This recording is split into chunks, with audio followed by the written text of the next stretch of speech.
Assalamualaikum warahmatullahi wabarakatuh. Selamat sore semuanya. Perkenalkan, saya Nia Zulkarnain dan bersama rekan saya, Ivena Dordia. Pada kesempatan ini kami akan membawakan sharing knowledge dengan judul Membangun Pengalaman Pengguna yang Efektif.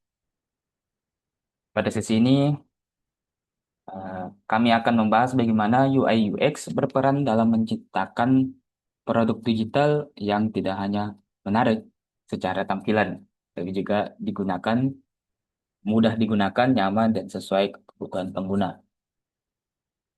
Dari garis besar, materi yang akan kami bawakan meliputi pentingnya UI UX, perbedaan UI dan UX, prinsip desain yang user-friendly, tools yang digunakan seperti Figma, serta proses design thinking dalam perancangan pengalaman pengguna.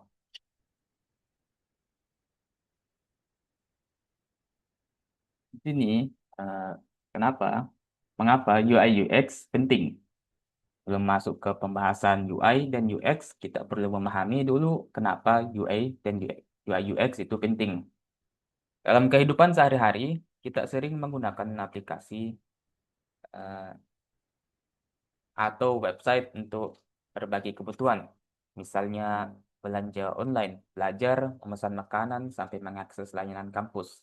Namun, tidak semua aplikasi memberikan pengalaman yang nyaman bagi pengguna. Ada beberapa masalah yang sering muncul.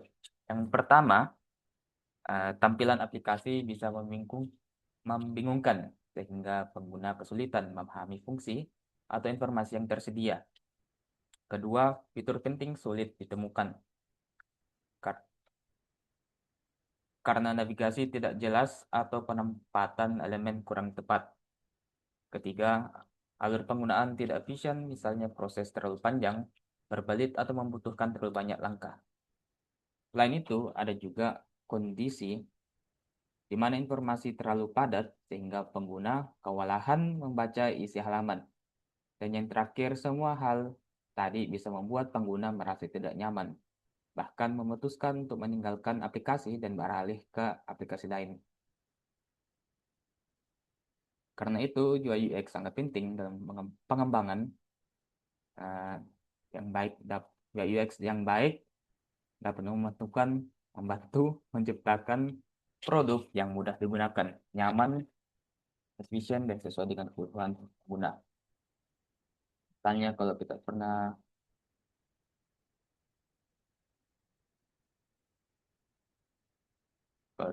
buka aplikasi terus bingung harus klik yang mana. Itu salah satu contoh kenapa UI UX penting. Kadang tampilannya terlalu rame, tombol penting susah dicari, atau langkah-langkahnya terlalu panjang. Akhirnya penggunanya capek sendiri. Itu gunanya UI UX hadir biar lebih jelas dan nyaman dan gampang dipakai. Jadi disimpulkan bahwa UI UX bukan hanya soal tampilan, tapi juga soal bagaimana pengguna merasa nyaman dan mudah mencapai tujuan mereka saat menggunakan produk digital.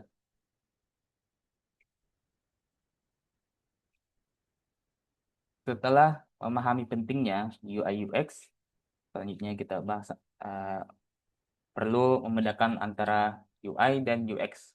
Karena dua istilah ini sering dianggap sama, padahal memiliki fokus yang berbeda. UI atau user interface berfokus pada tampilan antarmuka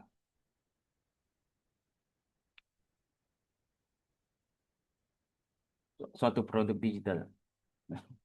Jadi, UI berkaitan dengan hal visual yang berlangsung dilihat pengguna, seperti warna, tipografi, tombol, ikon, layout, dan elemen desain lainnya.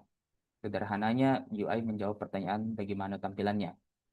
Sementara itu, UX atau User Experience berfokus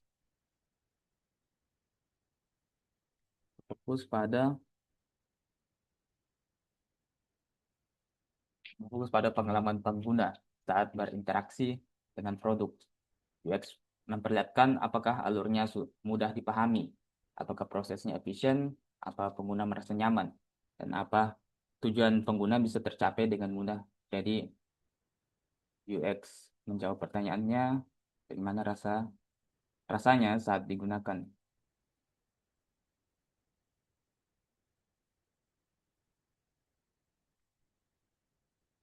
Misalnya, pada aplikasi mobile banking, dari sisi UI yang diperhatikan adalah tampilan menunya, warna tombol transfer, ukuran font, dan susunan elemen di layarnya. Sedangkan dari sisi UX, yang diperhatikan adalah pengguna bisa melakukan transfer dengan cepat, apa langkah-langkahnya jelas, dan apa pengguna merasa aman serta nyaman menggunakan aplikasi tersebut. Jadi dapat disimpulkan bahwa UI membuat produk terlihat menarik dan mudah dipahami secara visual, sedangkan UX membuat produk terasa nyaman, efisien, dan berguna bagi pengguna. Keduanya tidak bisa dipisahkan karena tampilan yang baik perlu didukung pengalaman yang baik, dan pengalaman yang baik juga perlu didukung tampilan yang jelas. Kalau bisa dibilang analogi lain, kalau kasih bisa diibaratkan seperti toko. Maka UI adalah tampilan tokonya, warna, papan petunjuk, posisi rak, dan dekorasi. Sedangkan UX adalah pengalaman pengunjung saat masuk ke toko. Apa mudah menemukan barang, nyaman atau tidak, dan apa proses belanjanya lancar. Lanjut ke prinsip desain yang user friendly. Setelah memahami perbedaan antara UI dan UX, selanjutnya kita masuk ke prinsip desain yang user friendly. Prinsip ini penting karena tujuan utama dari UI UX bukan hanya membuat tampilan terlihat bagus, tetapi juga memastikan pengguna bisa berinteraksi dengan produk secara nyaman dan efektif. Prinsip pertama adalah konsistensi. Konsistensi berarti elemen desain seperti warna, tombol, ikon, dan layout dibuat seragam agar pengguna lebih mudah mengenali pola dalam aplikasi. Misalnya, jika tombol utama selalu warna biru, maka pengguna akan lebih cepat memahami fungsi tombol tersebut di halaman lain. Prinsip kedua adalah visual hierarchy. Berarti informasi yang paling penting harus lebih utama dibuat lebih jelas. Dan informasi penting tempatkan di area yang mudah terlihat. Tujuannya agar perhatian pengguna langsung tertuju pada bagian yang paling penting. Prinsip yang ketiga yaitu navigasi yang jelas. Dalam sebuah aplikasi atau website, pengguna harus tahu uh, kemana harus pergi dan apa yang harus dilakukan. Jika menu menu, tombol atau alur permintaan halaman tidak jelas, maka pengguna akan mudah dan merasa tersesat. Prinsip keempat adalah feedback. Feedback ini berarti sistem memberikan respon terhadap tindakan pengguna. Misalnya saat pengguna menekan tombol simpan, muncul notifikasi bahwa data berhasil disimpan. Atau saat proses sedang berlangsung, muncul indikator loading. Feedback penting agar pengguna tahu bahwa sistem merespon tindakan mereka. Dan prinsip yang terakhir adalah accessibility. Itu artinya desain dibuat agar mudah diakses dan digunakan oleh lebih banyak orang. Contohnya, teks harus mudah dibaca, kontras warna harus cukup jelas, ukuran tombol uh, tidak terlalu kecil, dan bahasa yang digunakan mudah dipahami. Jadi desain yang user friendly bukan hanya soal estetika, tapi juga soal kejelasan, kenyamanan, efisiensi, dan kemudahan penggunaan.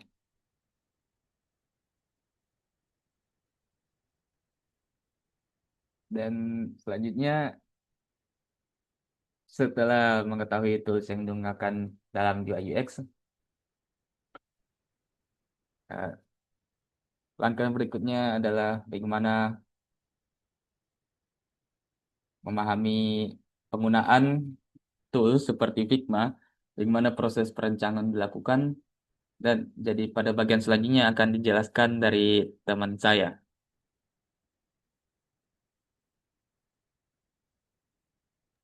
Oke, suara saya bisa terdengar. Ya, Oke, saya izin share screen ya. Sudah terlihat ya. Ya. Oke. Jadi teman-teman, di sini saya akan, sebelumnya saya Ivena, tadi sudah dijelaskan oleh Mas Neo. Di sini saya akan menjelaskan tentang tools Figma dan penerapan design thinking. Oke, sebelumnya sini teman-teman tahu Figma ya. Pasti saya anggap saja teman-teman semua sudah tahu Figma. Karena biasanya, uh, sorry,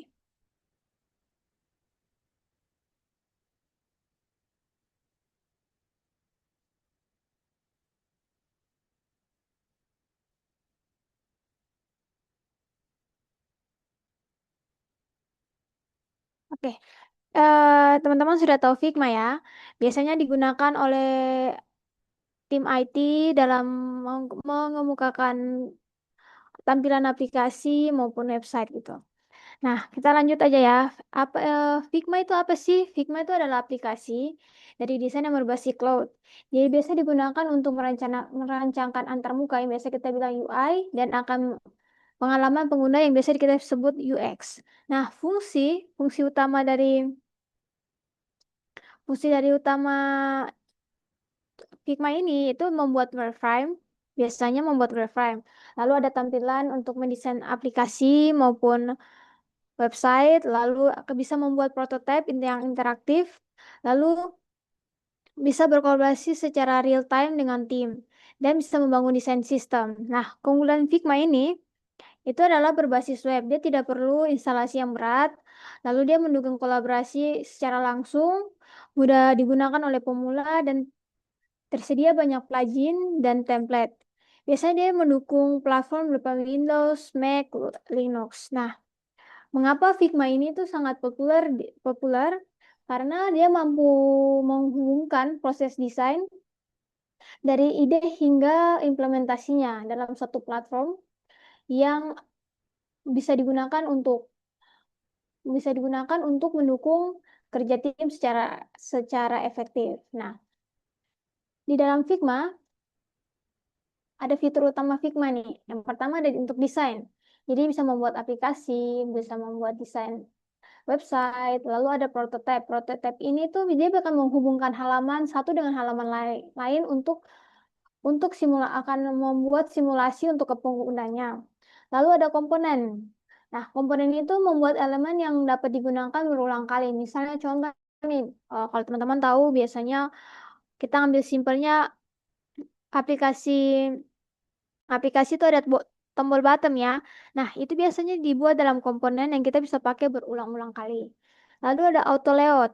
Ya, auto layout ini tuh menata elemen secara otomatis dan responsif. Misalnya auto layout itu kita mau kasih kecil, mau kasih besar dia akan tetap responsif. Lalu developer mode ini tuh lebih menentukan developer untuk melihat spesifikasi desain. Jadi ini sangat membantu developer ya. Kalau misalnya kita sebagai UX, biasanya kita akan langsung uh, bertemu dengan mencari lanjut ke kita akan mengembangkannya, lalu jadi kita akan membuat simulasi istilahnya.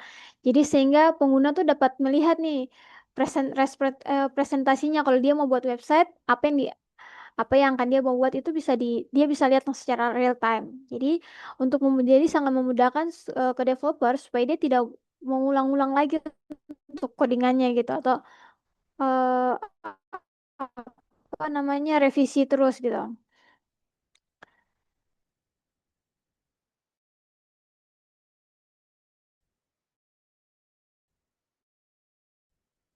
Terus selanjutnya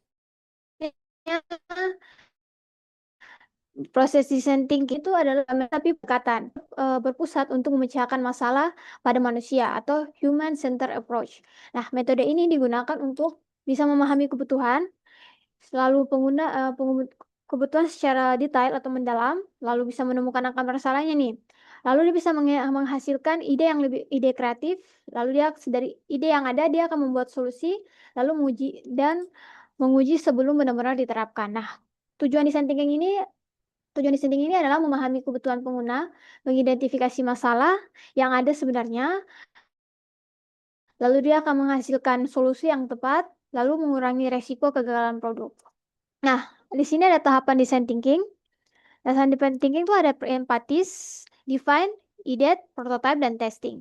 Nah, tahapan-tahapan ini itu biasanya dipakai. Tadi saya bilang dipakai eh, beberapa mahasiswa karena design thinking ini tuh dia sangat bersifat iteratif. Atau misalnya kita sudah sampai di tahap testing, ternyata saat testing ternyata ada banyak revisi atau kita bisa kembali lagi ke tahap empatis lagi atau kita mengulanginya di tahap prototype, pokoknya sesuai dengan kebutuhan yang digunakan.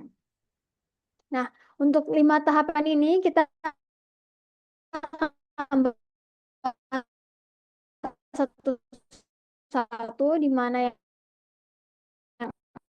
ada pertama adalah empatis. Untuk nih apa yang menjadi kebutuhan mereka, jadi apa yang menjadi kesulitannya mereka, kita akan berinteraksi dengan mereka dengan suatu sistem. Dari tahap ini, desainer harus menempatkan diri sebagai pengguna agar kita dapat memahami nih pengalaman mereka secara langsung. Nah, tujuannya itu untuk mengenal pengguna secara mendalam, lalu mengetahui nih masalah apa yang sebenarnya terjadi, menghindari asumsi pribadi atau menghindari dari misalnya contoh kliennya kita nih maunya bikin aplikasi kasir. Oh, kita buatlah sesuai pemikiran kita. Nah, kita menghindari itu asumsi itu. Jadi kita mengutamakan asumsi dari klien kita. Nah, aktivitas yang biasa digunakan dalam tahap ini tuh mana ada wawancara, observasi, lalu interview. Nah, biasanya tools yang digunakan itu ada user persona. Jadi dia akan memetakan karakteristik karakter dari penggunanya tersebut. Lalu ada pain point. Nah, dari pain point ini tuh biasanya dia akan cari sudut-sudut nih, apa yang menjadi masalah-masalahnya, dia akan petakan menjadi titik masalahnya apa. Lalu dari empathy map. Empathy map ini dia akan memetakan juga sesuai dengan pikiran pengguna. Ada ada pikiran, katakan, dan biasa pakai feel, say, do. Nah, biasanya itu biasa dipakai untuk memetakan apa yang jadi permasalahan. Nah, dari tahap itu, kalau kita sudah melewati tahap empatis ini, kita akan ke tahap define. Nah, tahap define ini tuh bertujuan untuk mengelola informasi. Jadi dia sudah kumpulkan nih dari tahap empatis, dia akan menentukan inti dari masalahnya apa nih yang harus diselesaikan. Nah, dia bukan di tahap ini tuh dia bukan mencari solusi, tapi dia akan merumuskan masalah-masalah dengan jelas. Nah, tujuannya supaya apa? Supaya bisa menentukan masalahnya nih. Dia bisa menentukan kebutuhan pengguna secara dasar dan mencari solusinya. Nah, biasanya aktivitas yang dilakukan dalam tahap ini yaitu adalah mengelompokkan data, mencari pola masalah, lalu menyusun problem statement. Nah, tools yang biasa digunakan adalah problem statement. Dia akan mencari statement dari permasalahan yang itu, atau biasanya, oke, dari statement yang ada, dia akan masuk ke user need nih. Biasanya menggunakan tools user need, atau, oh, ini masalah-masalahnya. Apa yang dibutuhkan oleh penggunanya. Lalu how might we, atau HMW biasanya. Nah, ini biasanya dia akan memetakan nih, apa yang harus dikerjakan nih. Kerjakan selanjutnya. Nah, kalau sudah tahap define ini sudah dirumuskan, kita bisa langsung lanjut ke tahap prototype. Nah, prototype ini tuh biasa versi awal dari solusi. Nah, biasanya tuh dibuat untuk menggambarkan nih bagaimana produk itu akan bekerja. Dan biasanya prototipe ini belum final, tapi dia sudah cukup untuk menunjukkan fungsi dan alur dari penggunanya. Tujuannya itu adalah memvisualisasikan ide, lalu memudahkan pengguna untuk memberikan feedback, lalu mengurangi kesalahan sebelum pengembangannya. Nah, aktivitas yang biasa dilakukan adalah pembuatan wireframe, mendesain antarmuka, dan membuat prototipe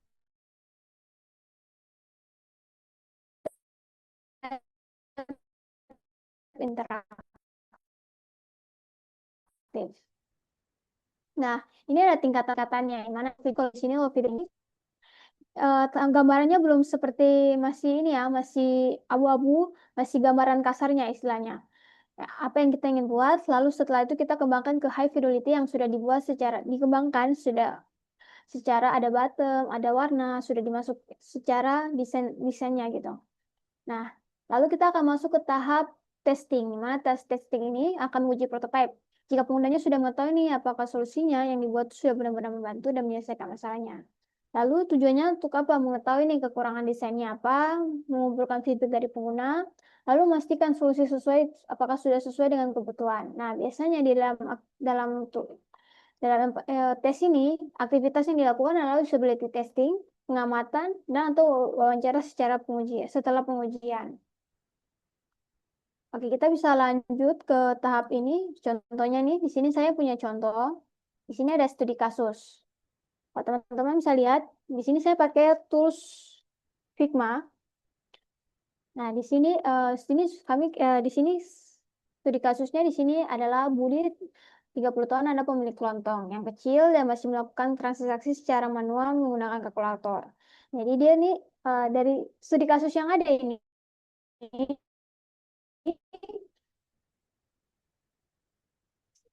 ini kita akan kembali ke tahap empatis, di mana kita akan menjabarkan nih yang sudah buat empatis. Nah,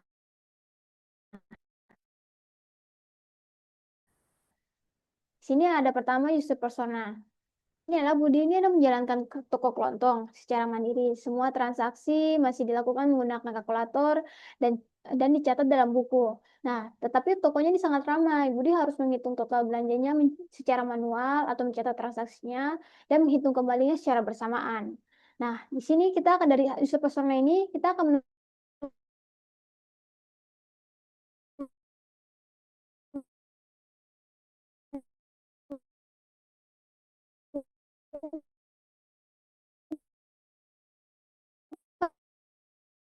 nih namanya pain point yang tadi saya lihat salah melalui lalu ada pembayaran yang kurang praktis. Nah, setelah dari pain point ini kita dapat memetakan ke dalam FPT map di mana ada sering salah hitung kalau tokonya sedang ramai atau terus ada yang kedua itu dia ingin transaksi lebih cepat. Terus dia bilang saya ingin transaksi yang lebih cepat atau saya tidak terlalu paham teknologi, saya ingin aplikasi yang mudah digunakan. Lalu ada things. Nah, bagaimana nih caranya agar transaksi bisa lebih cepat dan cepat dilakukan? Atau yang kedua, bagaimana nih mengurangi kesalahan dalam perhitungan saat toko ramai? Lalu, apakah bisa menggunakan aplikasi tanpa harus belajar hal yang rumit? Lalu apakah semua fitur yang saya butuhkan mudah ditemukan? Dunya apa yang kita harus lakukan itu menggunakan kalkulator untuk dunya yang dia lakukan adalah menggunakan kalkulator untuk menghitung total belanja. Dia mencatat transaksi ke dalam buku catatannya, lalu dia menghitungkan kembali secara manual, dan mengecek ulang hasil perhitungan sebelum transaksi selesai. Dan itu akan memperlambat ya. Lalu melayani pelanggan satu persatu di kasir. Yang dia rasakan adalah khawatir nih melakukan kesalahan dalam perhitungan, bingung saat toko sedang ramai, dan kurang percaya diri menggunakan aplikasi yang rumit. Ingin bekerja lebih cepat dan lebih praktis. Nah, dari tahap empatis ini kita akan bisa lanjut ke tahap define. Nah, di sini ada tahap define di mana kita membuat tools. Yang pertama ada problem statement. Nah, problem statement ini adalah kita membuat statement bahwa Budi ini adalah seorang pemilik toko kelontong yang umur 30 tahun yang tidak terbiasa menggunakan teknologi dengan kesulitan dalam mengolah transaksi penjual karena masih menggunakan kalkulator atau secara manual atau menggunakan buku catatan. Nah, kondisi ini menyebabkan proses transaksi menjadi lambat, rentan terhadap kesalahan perhitungan, serta menyulitkan pelanggan dalam saat toko rame. Nah, user needs-nya, apa yang kita butuh nih? Yang pertama adalah kemudahan pengguna, efisiensi transaksi, akurasi perhitungan, kemudahan pembayaran, dan koreksi kesalahan. Nah, apa ini How might we? Bagaimana kita dapat membantu Budi menyelesaikan transaksi dengan cepat? Atau bagaimana kita dapat mengurangi kesalahan perhitungan saat transaksi berlangsung? Bagaimana kita dapat membuat aplikasi yang mudah digunakan oleh pengguna yang belum terbiasa dengan teknologi? Lalu bagaimana kita dapat menyederhanakan proses pembayaran tunai maupun QRIS? Atau bagaimana kita dapat membantu Budi menemukan dan membeli produk dengan cepat? Lalu bagaimana kita dapat memudahkan pengguna untuk memperbaiki input saat transaksi. Nah, dari define ini kita bisa dari tahap-tahap ini kita sudah menemukannya, lalu kita bisa masukkan ke dalam workflow. Apa yang harus kita kerjakan nih? Ini halaman-halaman yang perlu kita buat. Misalnya ada splash screen, dashboard, kasir, pembayaran, dan transaksi berhasil, lalu riwayat transaksi. Setelah itu, kalau kita sudah membuat nih halaman, kita sudah menentukan nih halaman apa yang akan kita buat dalam studi kasus ini, kita bisa langsung masuk ke low fidelity atau wireframe. Nah, di sini wireframe-nya contoh wireframe. Nah, ini kita buat gambaran kasarnya apa yang ada di dalam eh, aplikasi kita, aplikasi kasir. Seperti ini, kita buat gambarannya seperti ini. Teman-teman bisa lihat. Nah, kalau sudah, kita sudah buat sesuai, lalu kita bisa masuk ke dalam high fidelity. Nah, ini high fidelity-nya seperti ini. Kita bisa masukkan warna, bisa membuat tampilannya seperti yang kita inginkan. Lalu kalau sudah tahap ini, kita bisa langsung masuk tahap prototype. Nah, prototype ini yang biasa kita sebut sebagai alur. Nah, biasa kalau teman-teman lihat, ini di tahap prototype ya, karena akan banyak panah ini seperti ini untuk tampilan. Nah, kalau ini kita bisa jalankan dia.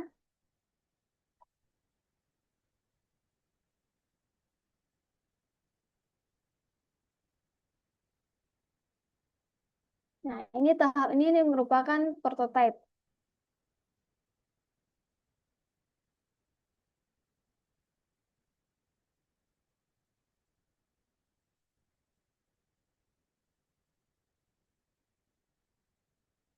Aduh. Oke, ini seperti ini tampilannya.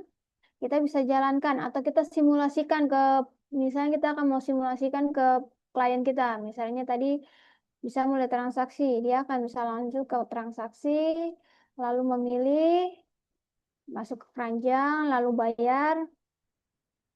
Ini bisa kita pilih tunai, lalu ada uang diterima dan konfirmasi pembayaran, bisa cetak struk dan selesai. Nah, di sini kita termasuk ke kasir bisa, atau kita bisa ke riwayat transaksi. Seperti ini. Itu contoh sederhana dari aplikasi kasir yang kita buat dalam prototype. Nah, biasanya prototipenya ya kita akan hanya menghubungkan satu dengan yang lain seperti ini. Misalnya transaksi ini kita mau hubungkan ke tampilan ini. Kita tinggal geser aja, lalu klik dan ini. Nah, itu biasanya sesuaikan dengan kebutuhan atau halaman yang kita buat seperti itu. Mungkin ya teman-teman ada yang ingin bertanya?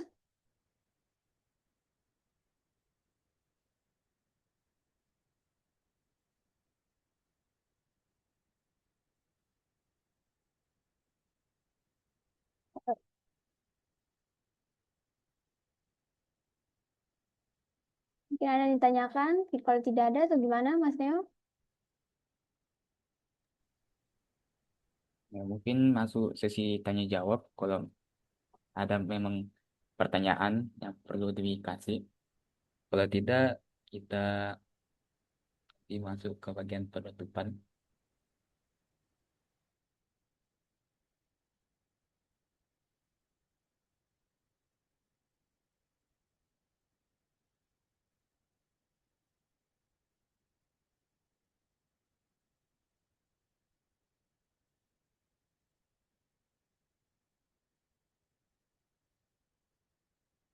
Boleh, Mas. Kita langsung ke penutupan aja.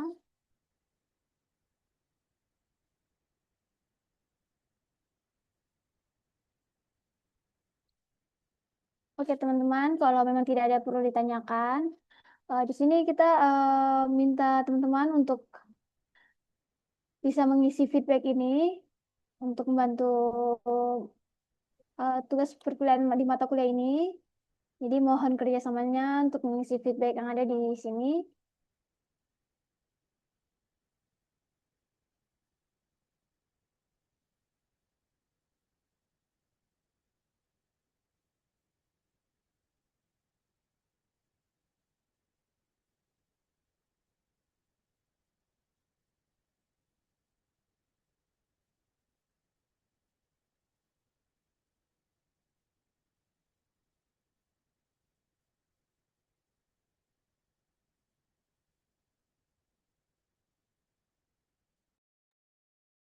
Sebelumnya mungkin ini dadakan, tapi ada dibuat quizzes, eh, terus dengan tingkat tertik top 3 akan dapat hadiah. Saya ini ya, stop screen dulu. Ya, bisa. Eh, Mungkin di-share di grup ya, itunya, form feedbacknya.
Itu ada dikirimkan link quizesnya di chat.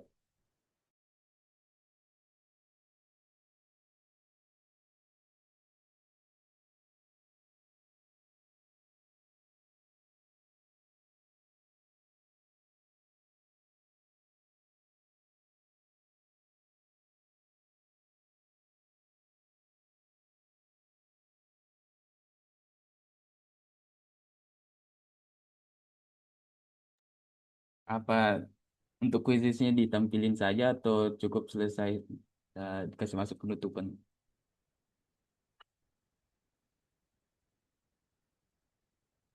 Ya,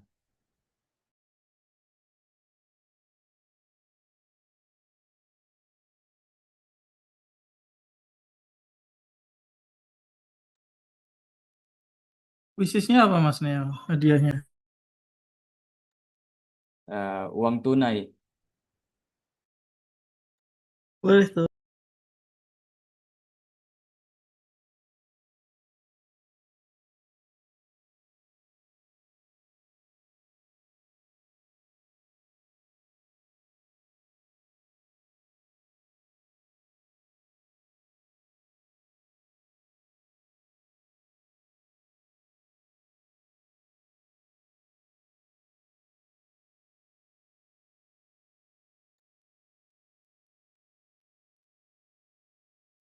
Jadi eh, sambil nunggu kuisisnya selesai, eh, di Zoom ini kami akan menutup. Sebelum acara benar-benar tutup, mohon maaf eh, kita ada jika ada kesalahan dan kekurangan dari presentasi kami. Terima kasih banyak atas waktunya, perhatian dan partisipasi teman-teman eh, pada kegiatan sharing knowledge, membangun pengalaman pengguna yang efektif. Semoga materi yang telah disampaikan dapat bermanfaat dan menambah insight baru seputar UI UX bagi teman-teman semua. Sekali lagi terima kasih, sehat selalu dan sampai jumpa di kesempatan berikutnya. Dan hasil kuisisnya nanti akan eh, diberitahu di grup siapa, siapa pemenangnya. Oh iya, teman-teman nanti jangan lupa isi feedbacknya ya. Nanti linknya disertakan lagi di grup. Ini Masnya udah dokumentasi. Oh, oh ya, eh, itu dokumentasi apa perlu on cam atau coba begini saja? On cam sebentar boleh lah ya Mas, Mbak.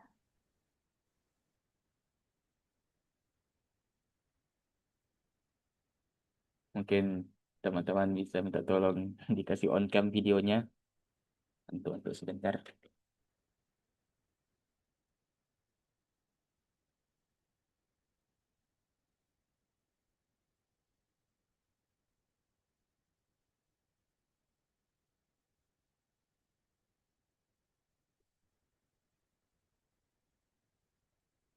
Sebentar aja untuk dokumentasi teman-teman.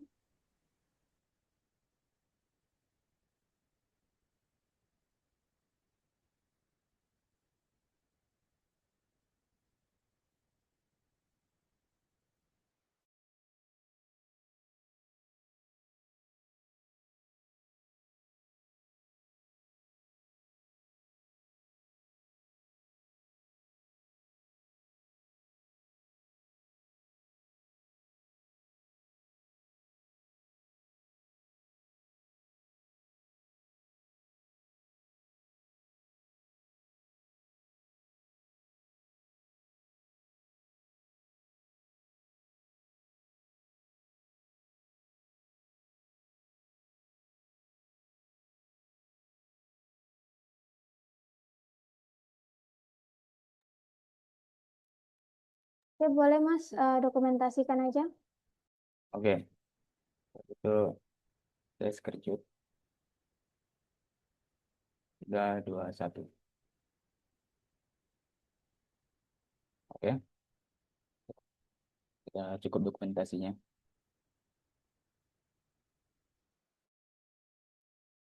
Ya dari sini. eh, hasil sharing knowledge kami, ya saya end meet Zoom-nya ya.